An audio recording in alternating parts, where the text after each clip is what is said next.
Symbolic interactionism takes a small-scale view of society. It focuses on the small-scale perspective of the interactions between individuals, like when you hang out with a friend, instead of looking at large-scale structures like education or law. By looking at the small scale, symbolic interactionism explains the individual in a society and their interactions with others, and through that, it can explain social order and change. The theory was compiled from the teachings of George Herbert Mead in the early 20th century. He believed that the development of the individual was a social process, as were the meanings individuals assigned to things. People change based on their interactions with objects, events, ideas, other people, and they assign meaning to things in order to decide how to act.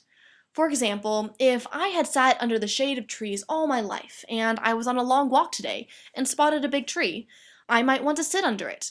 The tree means shade on a hot day to me. Herbert Bloomer continued Mead's work and actually coined the term symbolic interactionism to describe this theory of society. He proposed 3 tenets to explain symbolic interactionism. Let's say I do decide to sit under that tree on my long walk today. I step off the path and sit down and lean back against the trunk. Bloomer's first tenet was that we act based on the meaning we have given something. I consider the tree as a place to rest, so I'll go lean against it. As I'm sitting there, another person stops to warn me that all trees are infested with ants.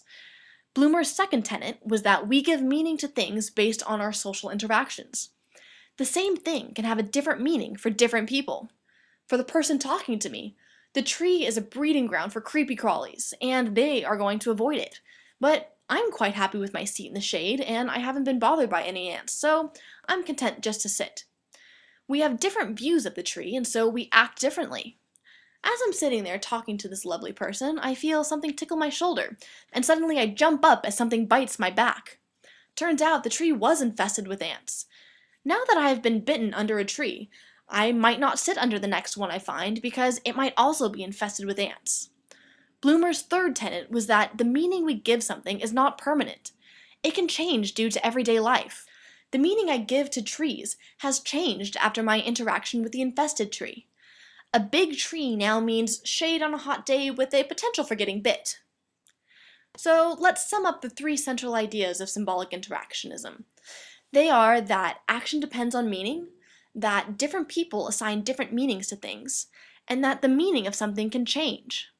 But there are some criticisms to symbolic interactionism as a theory, because it doesn't ask the same questions as the large-scale sociology theories do. It is sometimes considered as supplemental rather than a full theory, because it is restricted to studying small interactions between individuals. While this is true, symbolic interactionism gives a different perspective to sociology that is necessary for fully understanding a society. It is capable of explaining how aspects of society can change as they are created and recreated by social interactions.